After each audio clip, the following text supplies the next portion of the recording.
Baik, selamat malam. Perkenalkan, nama saya Diana Stuti Permatasari Aupatiau, biasanya dipanggil Dian. Pada malam hari ini saya bersama narasumber saya. Eh, untuk interview ini bertujuan untuk menyelesaikan tugas proyek yang telah diberikan dalam perkuliahan saya, yaitu saya diberikan sebuah proyek untuk membuat sebuah proposal dengan judul peningkatan akses air bersih dan sanitasi yang layak untuk masyarakat desa tertinggal. Saya mohon izin karena saya sedang berada di tempat tugas, jadi saya mengambil seorang narasumber saya yang bekerja juga di tempat tugas di mana saya bertugas. Silakan Bapak bisa perkenalkan nama dan domisili dan posisi Bapak saat ini Baik, bekerja di. selamat malam. Perkenalkan, nama saya Faisal. Saya domisili di Kota Sorong. Sementara ini saya bekerja di VC untuk air bersih. Baik, mungkin Bapak, kita bisa langsung aja ya masuk ke pertanyaan pertama. Bisa Bapak jelaskan secara singkat bagaimana proses pengolahan air bersih yang ada di perusahaan kita? Baik, untuk pengolahan air bersih yang ada di lingkungan kerja kita saat ini, yang kita gunakan adalah menggunakan pemanasan, memanfaatkan pemanasan dari electric heater. Dari electric heater itu kita akan menghasilkan panas yang menghasilkan kondensasi dari air garam itu sendiri, sehingga terjadi kondensasi dan berubah air garam menjadi air tawar. Baik. Lalu apa saja metode desalination yang digunakan sekarang atau pada umumnya yang sering digunakan? Baik, Apakah ada kelebihan dan kekurangan dari sistem desalinasi yang digunakan sendiri? baik.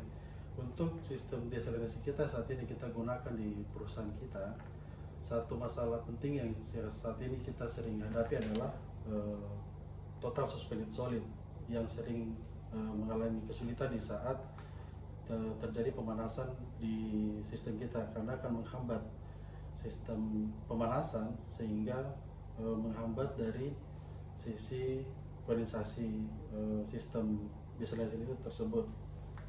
Jadi kalau terhambat seperti itu, maka pengolahan air bersih pun jadi terhambat, seperti itu? Betul sekali. Baik.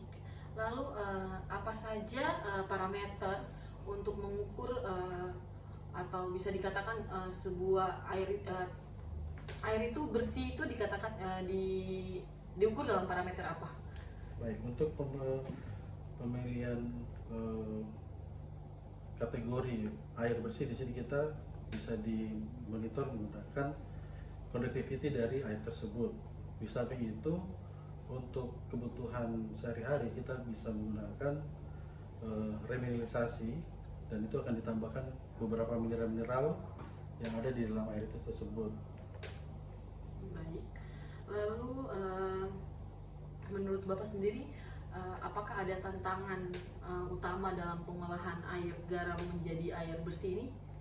Ya, tantangan yang sering kita hadapi di lapangan adalah yang seperti saya jelaskan dari awal tadi, adalah air yang kita ambil dari daerah kita di sini sangat tinggi dari sisi TSS, total suspended solid, sehingga akan menghambat dari sisi pemanasan awal tadi sendiri, sehingga mengakibatkan kekurangannya dari pasokan panas yang diserap oleh sistem itu sendiri, sehingga kadar dari air yang akan kita kondensasikan itu akan semakin berkurang di saat total suspended solid itu semakin meningkat.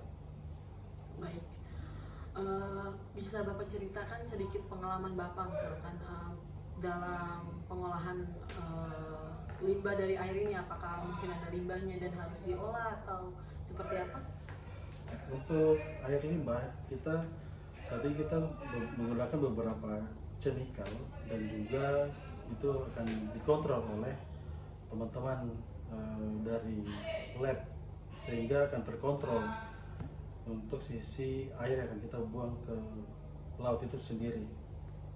Oh, jadi yang diolah itu kan menggunakan beberapa kemikal ya, bisa dikatakan seperti itu. Betul sekali. Jadi sebelum dibuang kembali ke laut, Bapak harus dipastikan sama teman-teman, air tersebut, limbah tersebut harus dipastikan sama teman-teman dari lab untuk mengukur Standar baku mutunya. Baik. Betul sekali.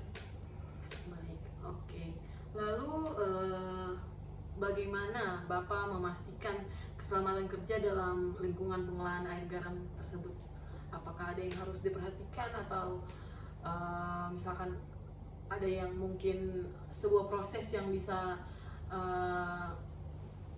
menyebabkan dampak kepada tubuh misalkan karena berhubungan langsung dengan kemikal misalkan. Baik, kita ada standarisasi untuk menggunakan PPE, peralatan proteksi diri, di saat melakukan aktivitas dengan chemical-chemical yang ada di area kerja kita. Antaranya kita harus menggunakan chemical suit, menggunakan Google Mask, dan juga menggunakan sarung tangan karet di saat bekerja dengan menggunakan berhubungan langsung dengan chemical-chemical tersebut. Lalu apa yang Bapak ketahui tentang perkembangan teknologi terbaru dalam bidang desalinasi sendiri? Apakah ada teknologi yang terbaru misalkan? Oke, untuk teknologi terbaru kita saat ini masih sementara menggunakan sistem dari logic control ya, sehingga kita lebih terkontrol untuk mengatur temperatur dan juga mengatur berapa banyak TCS yang masuk sudah kita kontrol pada saat mulai tahap awal, pada saat mulai di proses desalinasi ini tersebut. Baik, tadi kan Bapak katakan Bapak berdomisili di Sorong ya. Ya, menurut Bapak sendiri, apakah lingkungan di mana Bapak tinggal itu air bersih dan sanitasi apakah sudah layak atau masih tertinggal seperti di sekitar kampung-kampung sini kan ya, mungkin kita tahu air bersih itu sangat kurang ya, minim sekali. Apakah menurut Bapak di lingkungan Bapak sendiri apakah sudah layak sanitasi dan air bersihnya? Kalau di domisili saya sudah sangat layak, karena rata-rata penggunaan sudah menggunakan air PDAM dan juga sudah memenuhi standar dari standar baku mutu untuk pemakaian air bersih sendiri. Baik, oke. Pertanyaan saya selanjutnya, menurut Bapak sendiri bagaimana cara kita meningkatkan kesadaran masyarakat, khususnya saudara-saudara kita di sekitar Panguiling ini tentang pentingnya air bersih dan sanitasi yang layak? Baik, saya rasa ini perlu kita budidayakan saudara-saudara kita yang ada di seputaran lokasi tempat kerja kita, di mana air bersih sangat minim karena kita berada di area selat, dan itu terdapat banyak sekali dataran rendah ataupun air lumpur yang sangat-sangat tidak layak untuk kita konsumsi. Nah, ini akan menjadi motivasi dari kami untuk memberikan edukasi terhadap masyarakat sekitar bagaimana menciptakan satu teknologi air bersih itu sendiri sehingga layak untuk dikonsumsi dan juga bisa digunakan oleh halayak orang banyak yang ada di kampung sekitar kita bekerja ini. Oke, baik.